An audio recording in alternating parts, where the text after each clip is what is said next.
खै कहाँबाट सुरु गरौँ अनि कहाँ लगेर अन्त्य गरौँ यो जीवनको कहानी। म आफूले आफैलाई चिन्न सकिरहेको छैन अनि कसले चिन्न र बुझ्न सक्छ मलाई। हरेक पटक मरेको छु लाग्छ मान्छे मात्रै देख्दा जीवित छु, मन मेरो मरिसकेको छ। बाँच्ने रहर कति पनि छैन तर मर्न पनि सकिरहेको छैन। खै कुन कुराले र के कुराले अड्काइरहेको छ मलाई, किनकि धेरै आफ्नो जिन्दगीदेखि घृणा लागेको छ मलाई। यो संसार सबैले रङ्गीन देखिरहेछ तर मैले संसार सबै अँध्यारो अनि कालो देखिरहेको छु। मेरो जीवन किन यस्तो बनिरहेको छ? हरेक सपनाहरू टुटेको छ, हरेक सङ्घर्षमा असफलता नै असफलता प्राप्त गरेको छु। जिन्दगीलाई सफलतामा प्राप्त गर्छु जस्तो लाग्छ बेला बेलामा, तर फेरि टुट्ने गर्छु। केही गर्न खोज्छु, केही न केही चिज र कहीँ न कहीँ अभाव भइहाल्छ।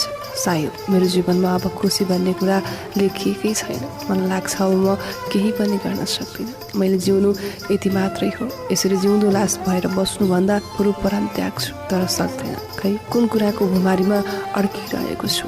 यदि केही कारण म मरेर मेरो मृत्यु भयो भने कसैले पनि कसैलाई दोष लगाउने काम नगर्नु। साँच्चीकै म मेरो आफ्नै आत्मबल घटेको कारणले, देखेका सपना टुटेका कारणले म मर्न चाहन्छु।